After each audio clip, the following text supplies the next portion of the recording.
Well, shalom, shalom. Welcome to the Smarten Up Show. Hello. Here I am. I'm just doing a bit of a setup over here. Hello. Have a seat. Let's say hello to everyone. How is everyone? It's the holidays. We call it the holiday season. Yes. And hopefully you've had some time with family. And hopefully our study on the personalities has helped you out while you were hanging out with family and interacting. And if anybody had a choleric to sit with over your family gatherings, you will now understand why it can be quite the adventure, let's just say. And we would love to hear back from you if you were at all impacted by what we spoke about regarding the different temperaments, and whether that gave you any clarity into and insights into relationships that you have. I remember my brother. Did we say that this is the Smarten Up Show?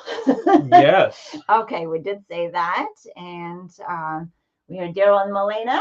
And just so you know who's giving you all this wisdom. Yeah, well, it's on the bottom of the thing. It scrolls across. I mean, they know it's in our logo. Right. And ask us about School Pods Canada, which is the logo in the corner, in the upper corner there. Take your kids out of school. No, really. We'll talk about that towards the end, especially after the topic we discussed today. But you were going to say a story. Yeah. So when I learned the temperaments, and I think I might have mentioned this in one of our talks over the past couple of weeks, but when I spoke about this to my brother and I started teaching him, number one, he attributed that understanding and that teaching to him getting a promotion at work, which he'd been trying to get for 5 years. Yes, he was trying to get a job as a manager, and obviously as a manager you need to understand people and how to deal with people. And during his interview he did quite well because of his understanding. Well, and the reason is because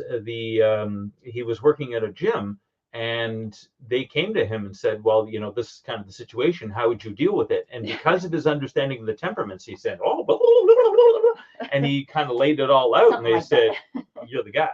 And so he ended up getting hired for that. But he also said to me one time that after I explained the temperaments to him, and he said, now I realize why we've been fighting over the same issue for 40 years, because it was something that was important to me. He didn't consider it to be all that important, but because now he understood the temperament differences, he was able to understand that just because it wasn't a big issue to him doesn't mean that nobody cares about it.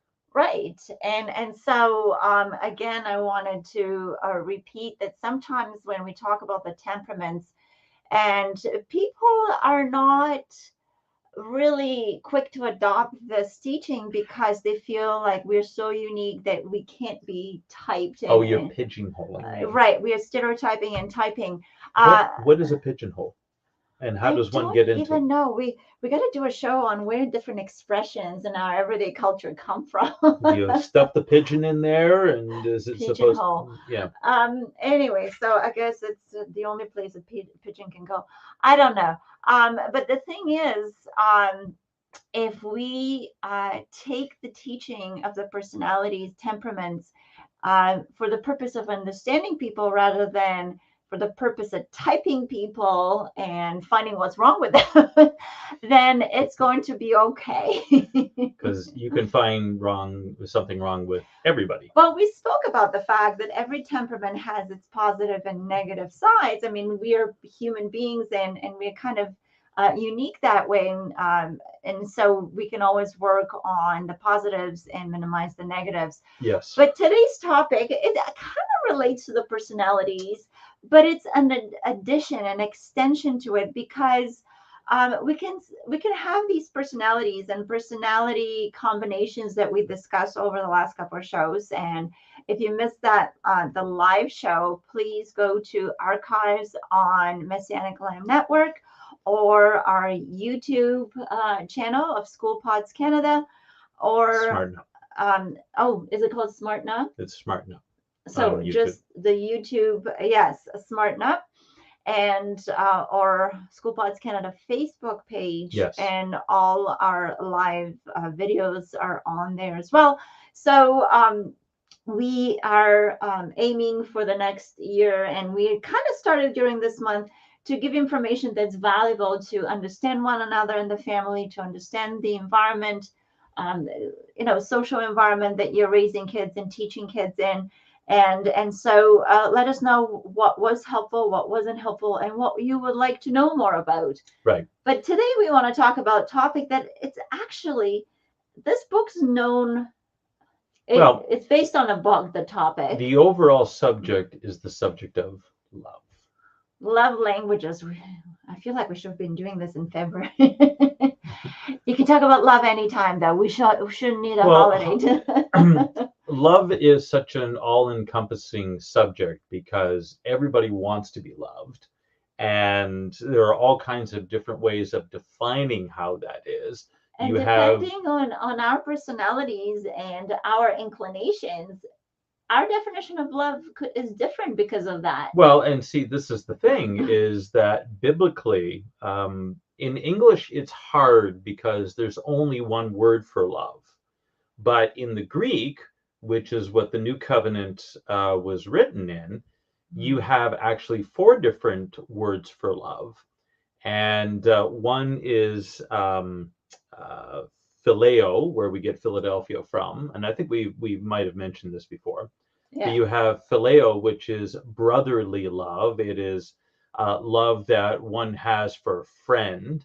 You have storge, which is the love that one has for a family member, whether it be a spouse or a child or a parent or something like that. You have what the entire Hollywood industry is based on, which is eros, where we get the word erotic from. Mm-hmm. And that is more of a lust. It is more of a feeling. And then you have the agape, or as some people call agape, which is the unconditional love.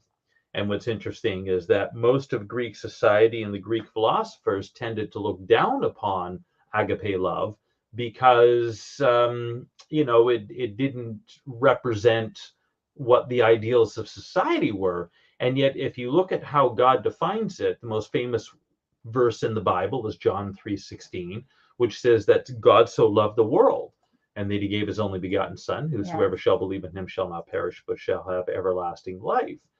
And so the love that God shows and demonstrates to humanity is that unconditional love. And what it shows you, that love, unlike what Hollywood tries to portray, oh goodness,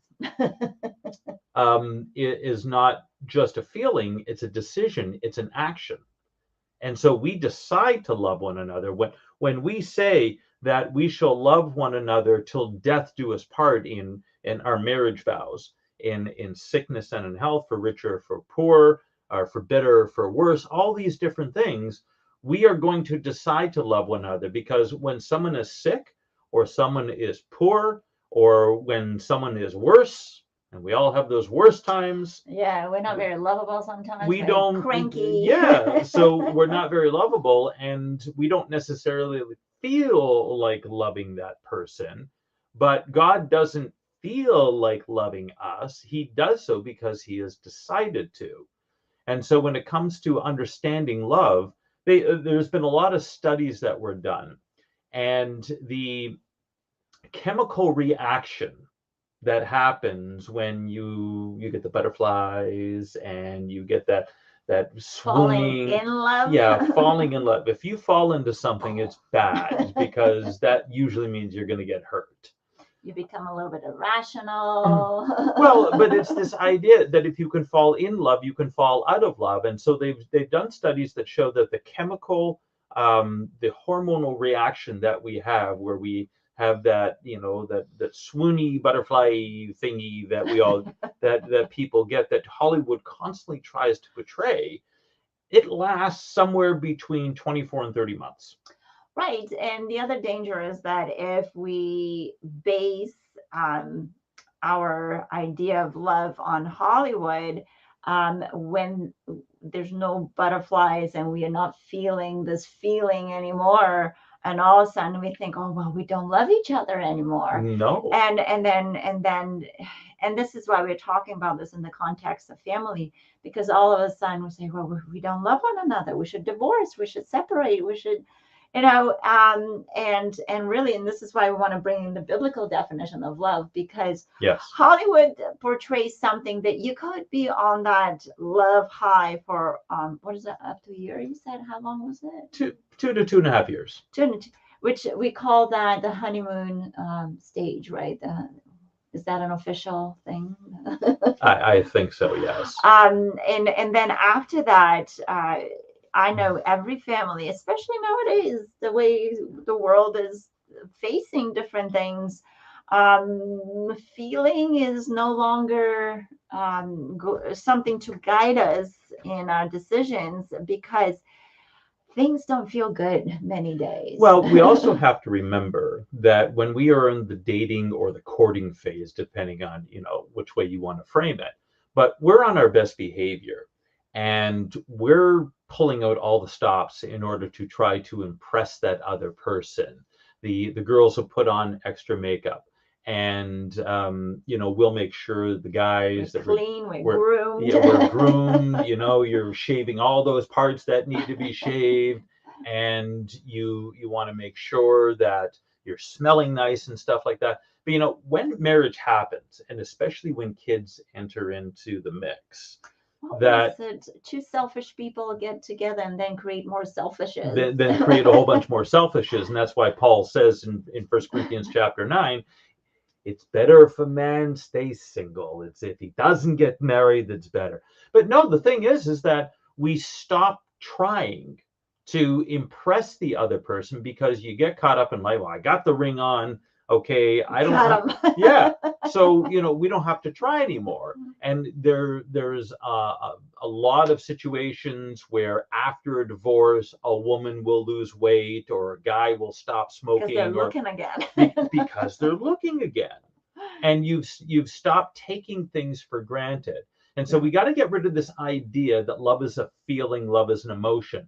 There is an emotion that's attached to it, of course. But there is a chemical reaction. Sure, there really is. And that's not necessarily a bad thing. I mean, God programmed us that way because otherwise nobody would ever get married. But if you look why would we live our lives with another human being instead of looking after our own interests? So, and this is kind of where society has gone when it's all about me. Yeah.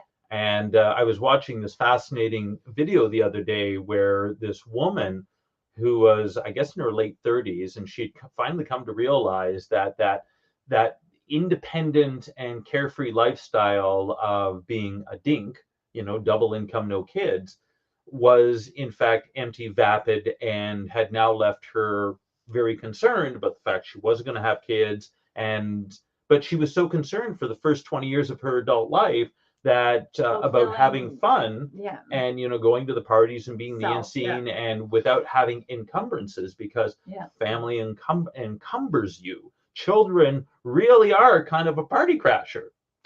Yeah, well, and someone who had parents that got divorced very early in my life. I was only 3.5. I didn't even live with my parents. I don't really remember them being married to each other, my biological parents.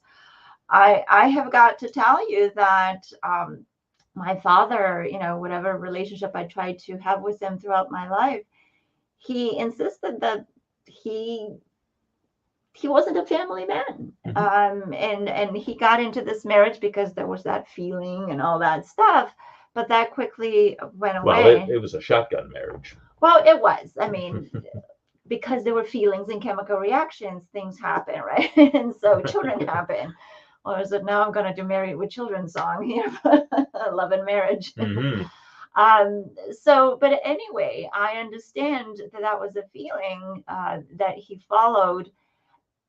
And I have got to tell you, he really was a man who was very independent and loved his freedom. And, nobody would blame him for that, other than the fact that when his later years, he's passed away now, my father, but he started aging and he started getting sick, and he started realizing that you need family. That he started regretting the fact that he did not really invest more time into a relationship.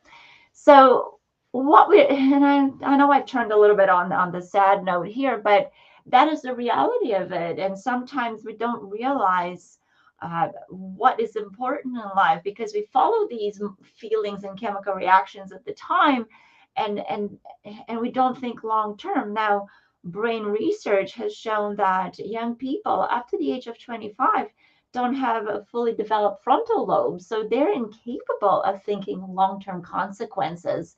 And this is why it's so important that they have an adult, a mentor in their life up to their mid 20s, even later. Really, we always need a mentor in our life, but up to Right. the age of 25, it's crucial that young people have someone who mentors them into the long-term effects. And if we are the kind of adults that don't want to do adulting and we want to act like children, then we are not really helpful to those young people to understand what are the values. Now, we also have values in society now that are competing with these family values, because now we don't want to conform to this male and female roles and gender Mm-hmm. identities.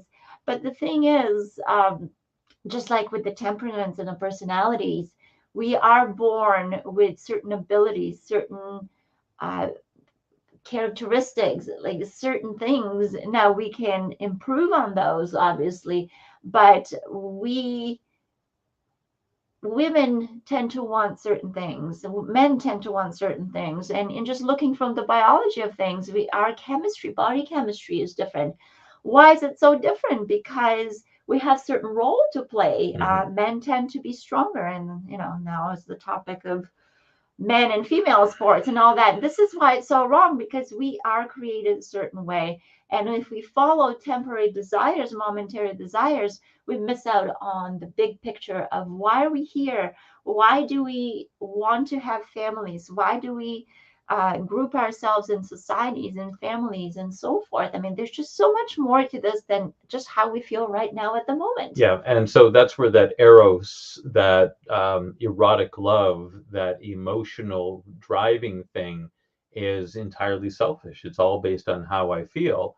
And most of the decisions that we have to make in life have nothing to do with how we feel at the time. As a matter of fact, the right thing to do is often very counterintuitive to how we feel. Well, and just so we are of the perspective of divorce harms everyone, and it's Hmm. really, God does not like divorce, though there are certain permissions in the Bible for it.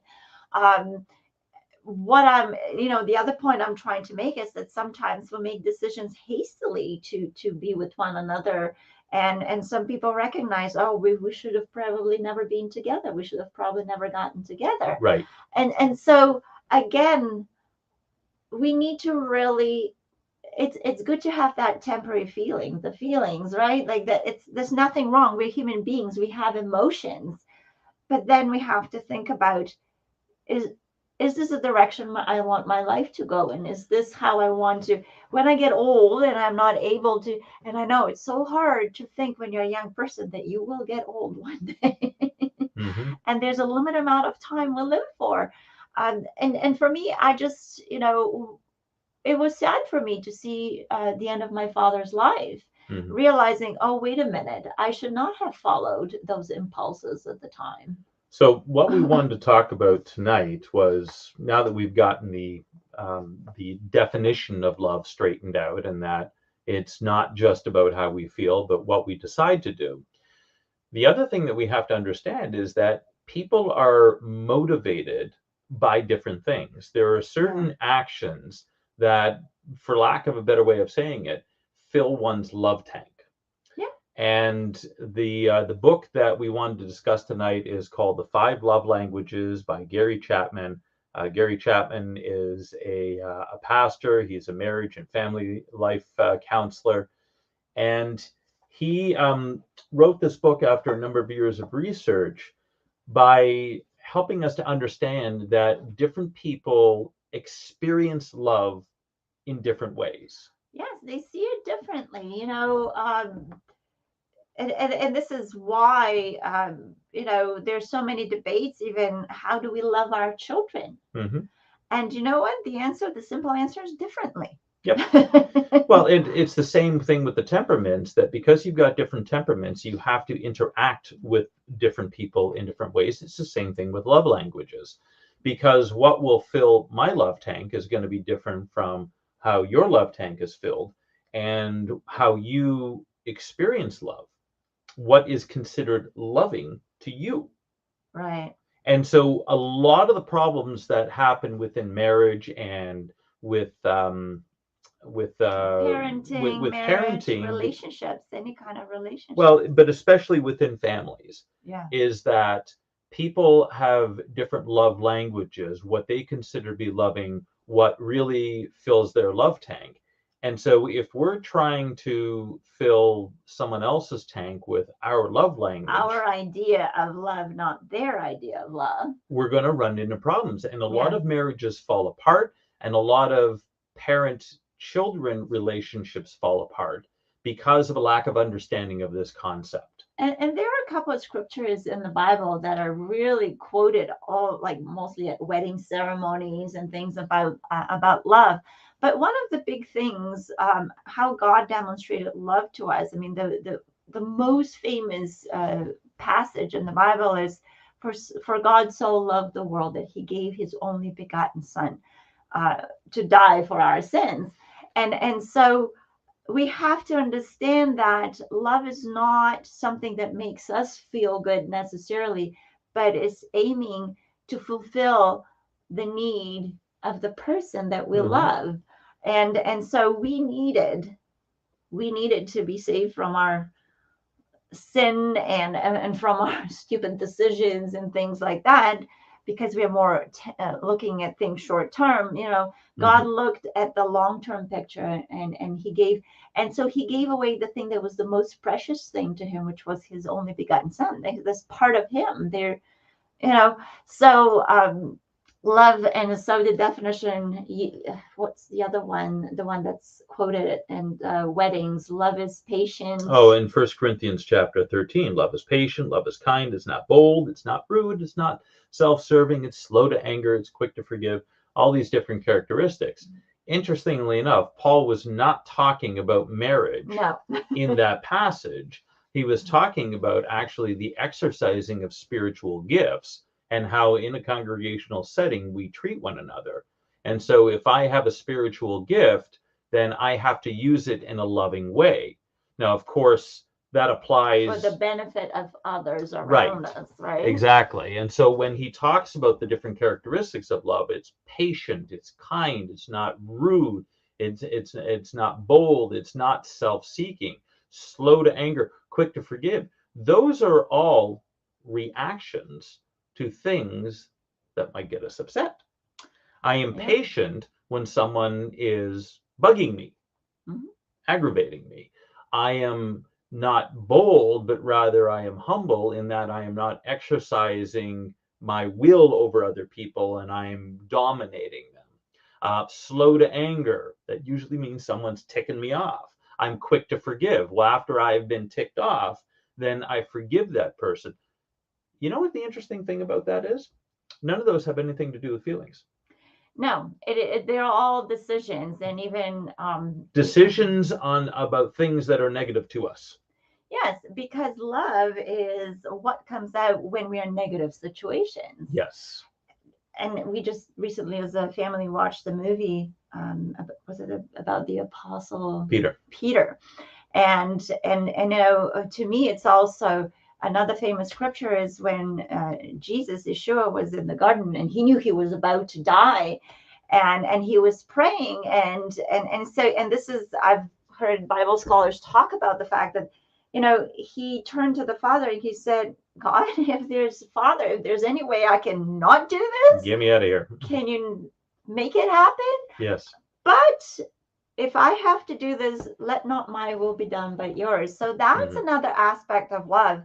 I'm willing to do what is the best thing despite our desires. Nobody wants to be tortured like Yeshua was, and put on a cross. And I mean, he was in a lot of pain. He had a human body and he experienced pain. Mm-hmm. And so, and the worst part is he knew exactly what he was heading into.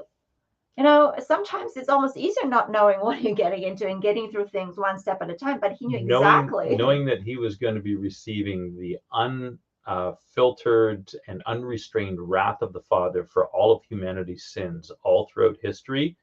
It wasn't even the physical death that was worrying him the most. It was the spiritual, the wrath of God, of his Father, that he did not deserve. Imagine a billion supernovas of suns just blowing up. Right. All happening upon you at the same time, and it's beyond our capacity to understand. So he submitted to even to that did. point. And so love, demonstrating love by submitting yourself to, and this is what Ephesians chapter 5 and verse 21 says. Before it says, you know, wives submit to your husbands, husbands love your wives. It says submit to one another in the love of Messiah. Yeah. And so when we're trying to discern how we're going to treat someone else, we've got to make sure that we're, number one, submitting to them as an equal. And even though we are different physically, we are different mentally, we're different emotionally, we are equal in God's eyes. And so therefore, we submit to one another. You submit to me, I submit to you. And then we kind of figure out what our roles are. And so when I'm loving you, I got to make sure that I understand how you experience love and what you define as love, and the same thing with me. Because if we're going to do it through our own filter, and this is the problem that most people have, is they only understand from their perspective, and then it doesn't work because the other person isn't receiving it the same way. Yeah. And so let's get into the five different languages. Yeah. And there are many, as Gary Chapman puts in the book, there are many dialects. Mm-hmm. But there are 5 basic love languages, and they are words of affirmation. There are acts of service. There are physical touch. There quality. Are gifts and quality time. Yeah, I have them right here, so that's why. And the thing is, sometimes, and this is why love's defined as not self-seeking, because if we love someone the way we want to be loved, then we'll end up being disappointed that they didn't receive our love. So we want to be able to identify what the person next to us, what their what their love language is. And so I have here, I have found a website where there are tips to parents how to identify their child's love language, but that would apply to adults as well. Sure. If you notice how they're behaving, because that doesn't change when we get older. It just changes how we may apply that to one another. No, it's almost easier to identify a child's love language because children have no filter. They tell you what they want, how they feel, what they don't want, and so they're so honest. So with adults it's a little harder, but let's start with the children, how to identify that. Well, let's kind of go into some more detail about the different languages. So first of all, we've got words of affirmation. And what that means is that the person who has that love language likes to be told how well they're doing. They like to be affirmed. They love to be told good job. They love to be complimented. Not falsely. I mean, we don't want to lie about things. All of the things we're talking about should be done in sincerity, because if we fake any one of them, then it might as well not do it. Well, then it's not loving. Then it's deception. But so someone who has the love language of words of affirmation needs to be told they're doing a great job.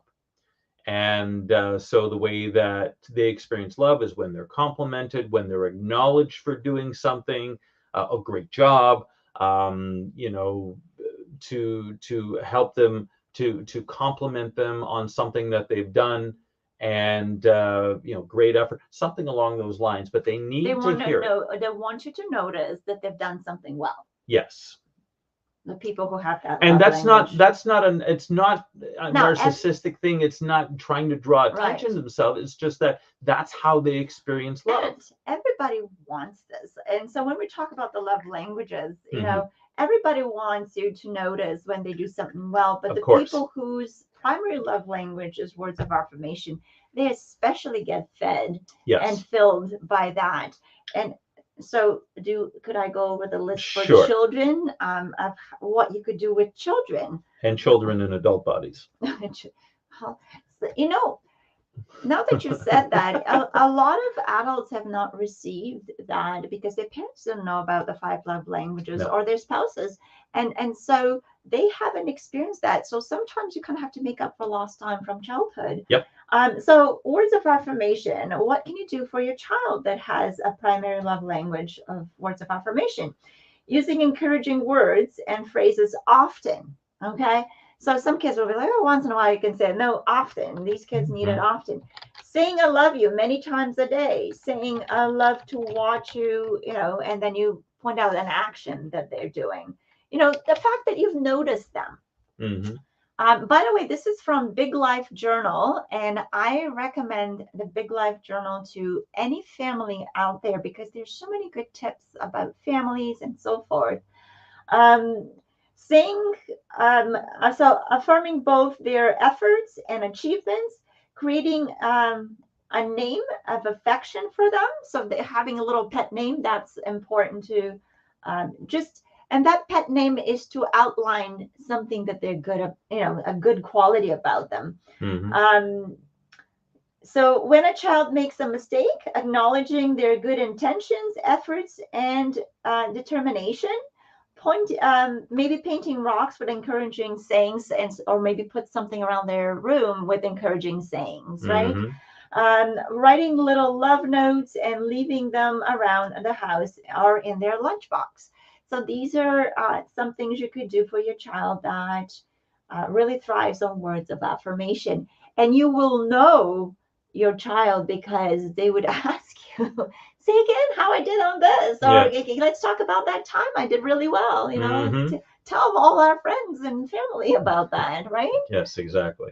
And nothing wrong with that. So that's my tips on children of that thrive on words of affirmation. Okay. Go to the next one. So the second one is quality time. Mm-hmm. And quality time is that it's exactly like it sounds. You spend time with them. You don't necessarily have to do anything. You just have to be close. They just want your time. Yeah.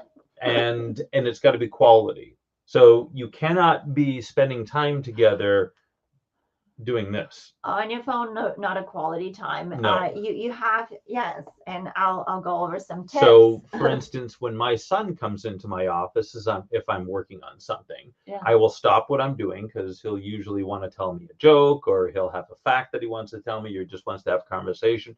Stop what I'm doing, and I'll turn around and I'll speak to him. Unless I'm right in the middle of something, I'll say I can't talk right now. But quality and make time with and just arrange, hey, why don't we do it when Dad's done, or just give him a time when you will spend that time with them. So quality, and they'll hold you to it. Well, no kidding. So you can't lie about this stuff.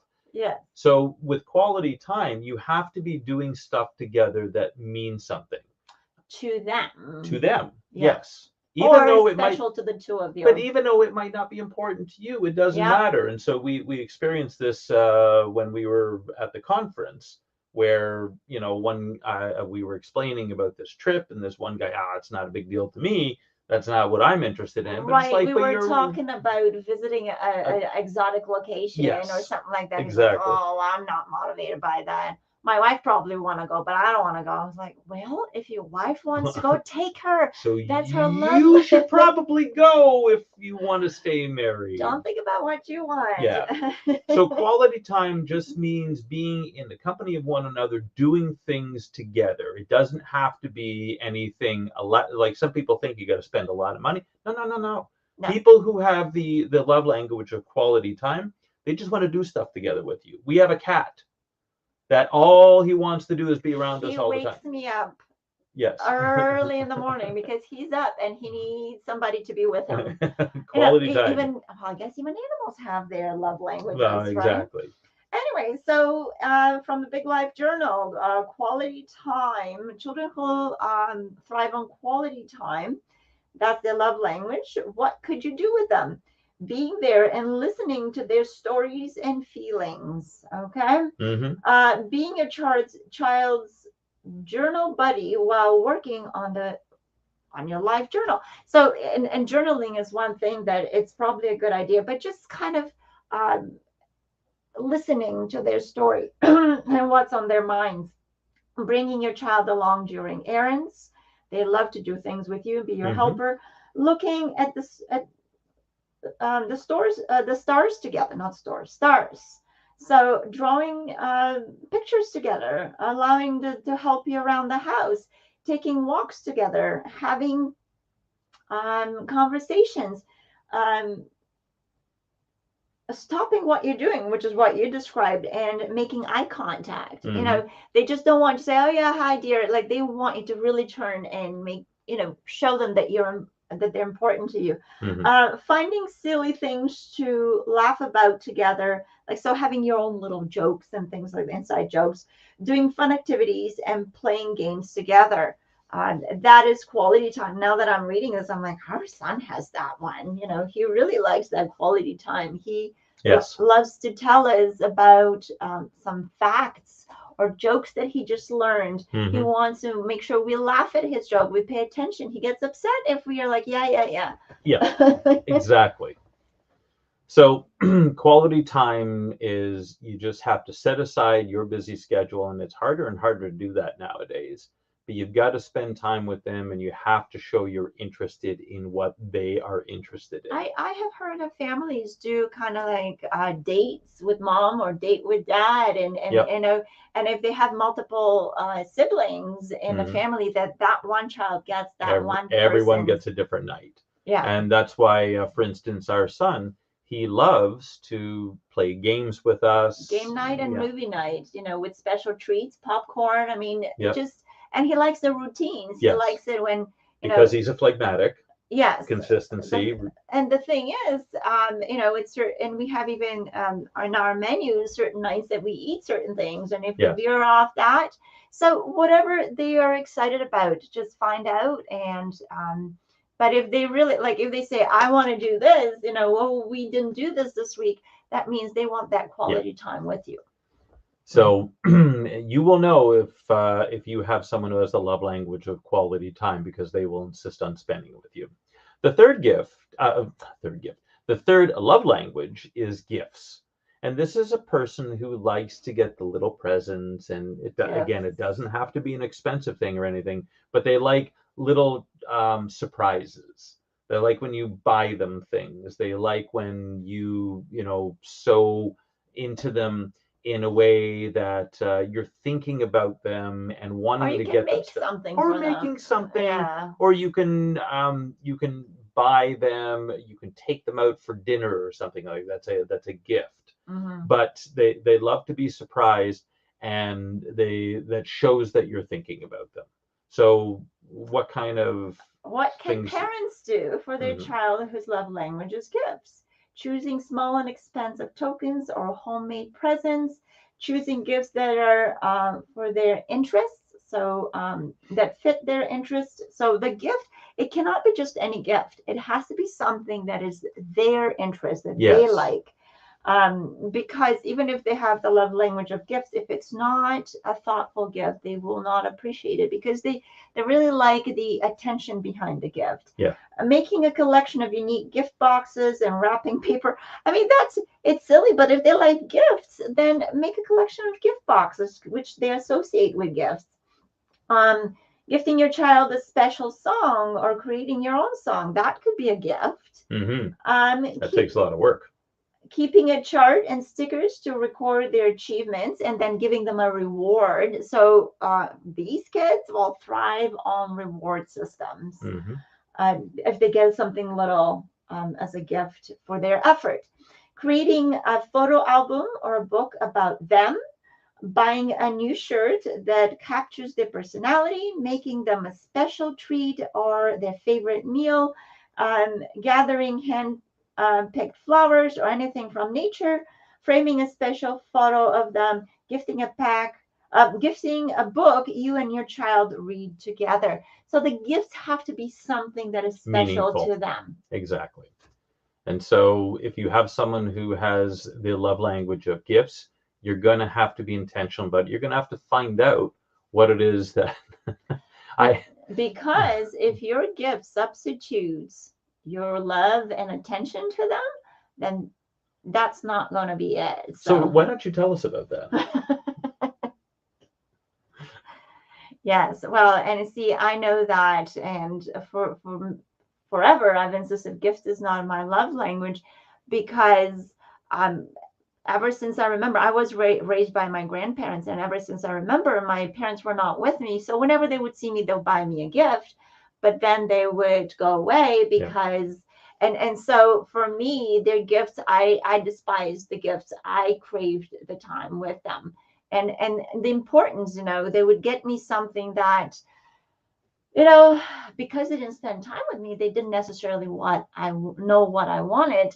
And so for me, gifts was something that I actually despised because I really craved the time with them, to live with them. And so every child has that. And listen, children are forgiving. If you have to pursue career, do things, children will understand. But if it's for a prolonged period of time, then that harms the relationship because your child will not be attached to you. Mm-hmm. And so knowing these little special things about your child and your gifting reflecting that is the important part, not really but objects. And this is why Christmas really drives me crazy.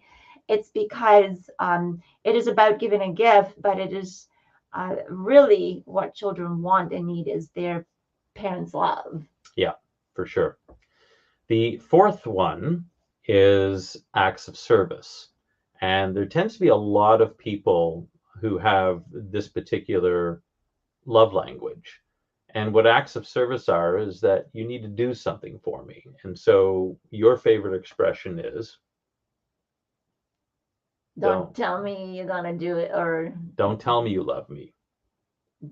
Show me. Show me. And that's the acts of service. Yes. So, that's mine. And so doing something for someone is very important to this person because it shows them that, and again, it doesn't have to be elaborate. It doesn't have to be you just have to demonstrate to them that you're loving them through doing things that are important. So in all of these things, you have to really know what's important to that person and then use their love language to demonstrate that. But so you have to know. One of the things I do for you every day is you make me a cup of tea because I love tea. I make you a cup of tea. So usually when I'm making my coffee, if I know that she's ready for a tea, I'll ask her, what tea would you want? It has to be the time. Yeah, like that's another thing. Make sure that you do it at the time they want it. And well, because you have another drink that you have in the morning. Not alcoholic, not a strong drink. I don't start with morning. You're gonna okay. Let's rephrase that. It's nutritional drink, but you don't like too many liquids together at once, and so he's taken the time to learn how I want it because the first few times he tried to do active service and get me my tea, he learned that that's not always the right time or not the right way, or anyway, so it takes some time to perform these acts of service, but it's you gotta know what it is that the person wants. And it doesn't, and again, we have to make sure that we're doing what's important to them, not what's important to us, because we may think that we're doing an act of service, but in reality is that we're only serving our own needs and doing what we want. And I remember very specifically. She's gonna like it. I'm gonna do this. Well, but there was a guy that I knew. I served with him in ministry, and he would do things for people. And they were, on the surface, they seemed to be very kind, but it was so that he could get emotional high from it, as opposed to it's being something that someone really needed. Because I also remember that when you asked this guy to inconvenience himself, that was a whole different story. Well, yeah. So he would buy things and buy gifts for people or do things for people because it made him feel good. Right. So, and we really need to check ourselves, and especially when it comes to our children, because, we are the adults and we're a little bit wiser than them, but we have to make sure we're sincere because children, they have this compass built in them Yeah. And they know when an adult is sincere and insincere. They can detect things. So Yeah. just going on to what a parent can do to their child that loves their love language is acts of service, carrying them to bed and tucking them in, making them a special treat or their favorite meal, making them a drink and bringing it to them. And when running late for an appointment, helping your child quickly finish what they're doing. And I say that to you quite often. Don't rush me out the door. Help me get ready quickly. Help me load up the car. Help me, help them do what you want them to do. They would do it, acts of service when making a list of your child's favorite things to do and making sure that you get to those, obviously. Doing a chore they would normally do. So doing a chore for them.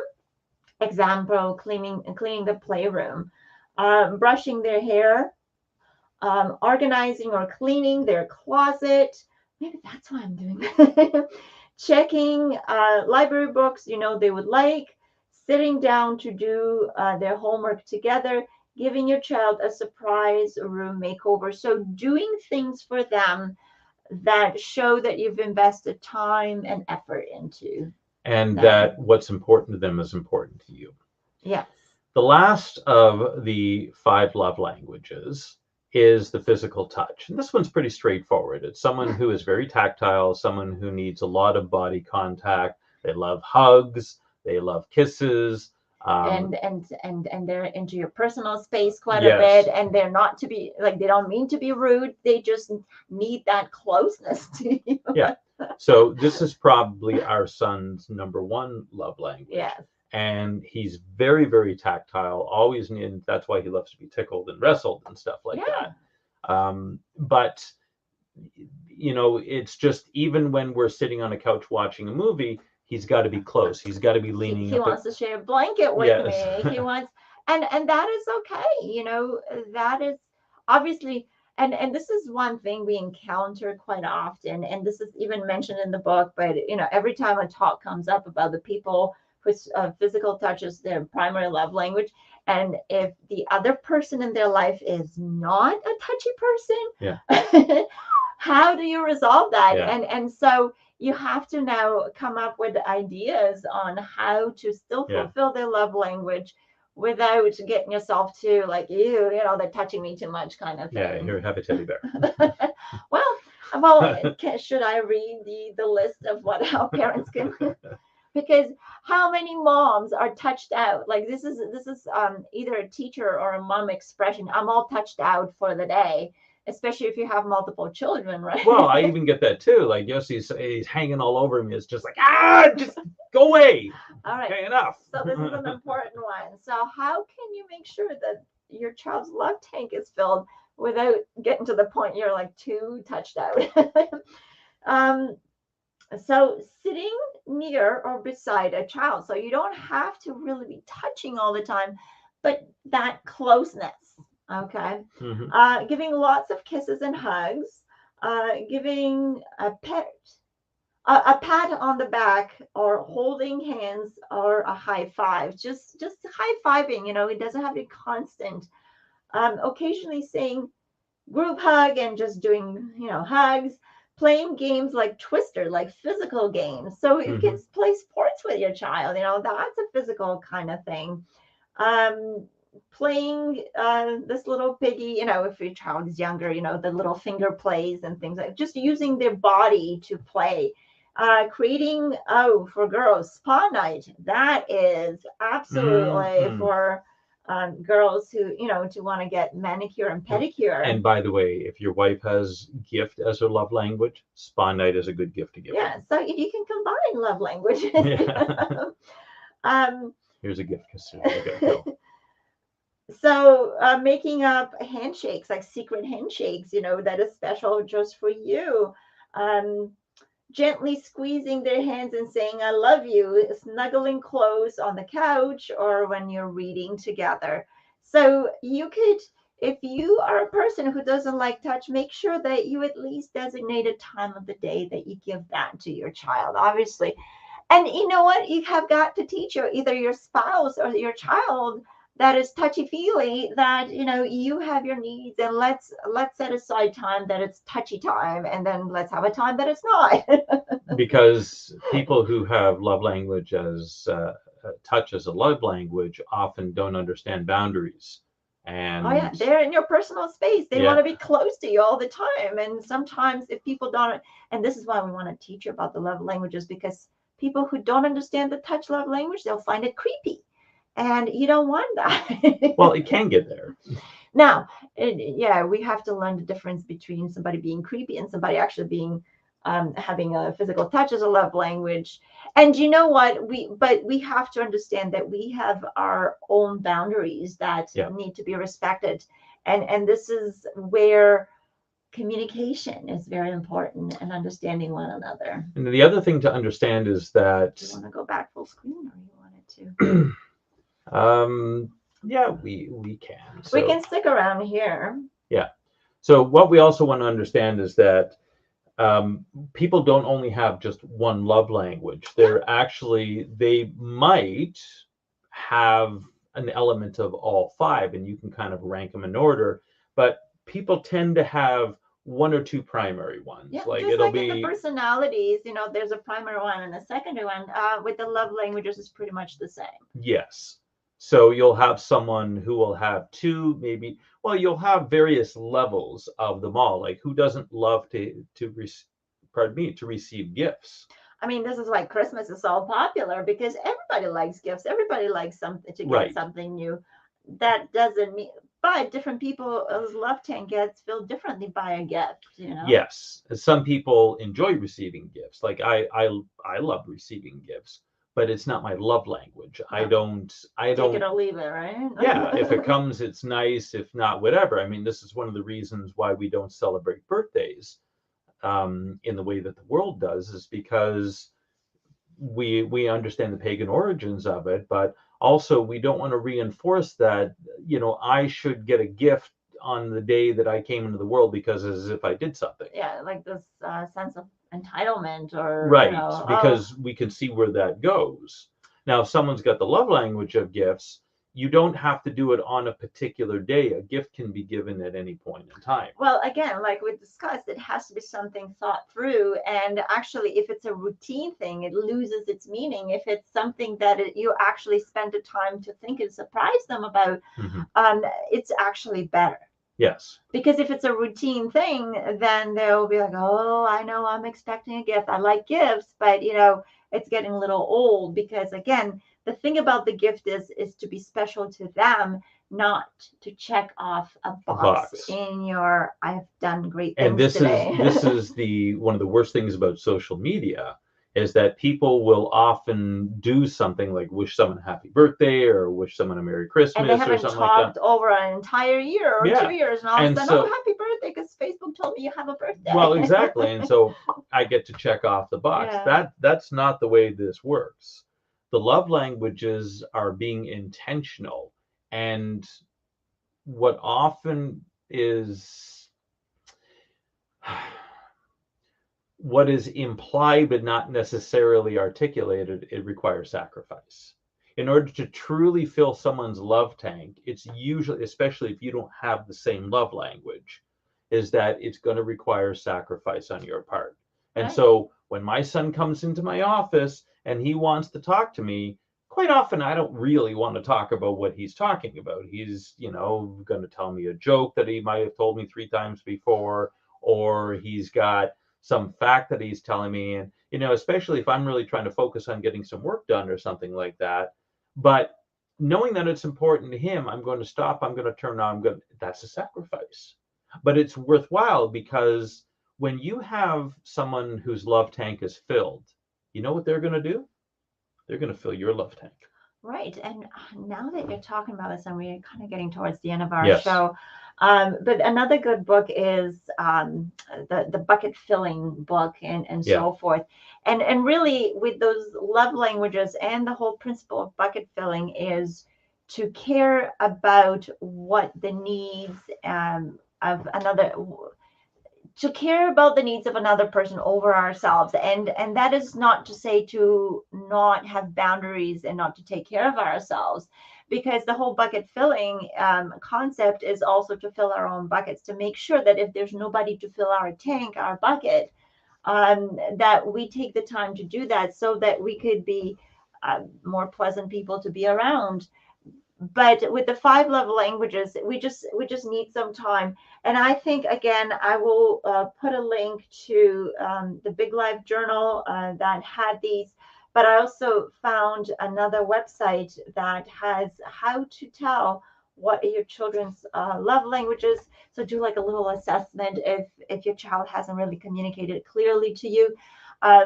But all it takes is for us to care for one another. And here's the big thing. If your child is acting out, there's a good chance that his or her love tank is empty, and all they're doing is they're vying for attention and trying to get you to acknowledge that.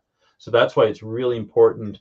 Gary Chapman does interviews and seminars all over the place. Get hold of the book, The 5 Love Languages. Study this. They do have a children's version of like for children. Yeah, they got all kinds of that stuff. But however you study this, make sure that when it comes to your spouse, when it comes to your family members, when it comes to your friends, understand what their love language is, understand what their temperament is. Your life will become so much easier. Yeah. And on that note, we've come to an end of another program. And we thank everybody for joining us. If this has been a blessing to you, we would love to hear about that. We would love to hear about how what we're talking about is impacting you, because we believe that this is information that is going to help make society better. Right. So visit us at www.schoolbotscanada.com and leave us a note. Indeed. And so we wish everybody a wonderful week. Happy New Year to you, as that's happening, I guess, next Monday. And we'll look forward to seeing you next week. Ta-ta, and we'll talk soon. Bye for now.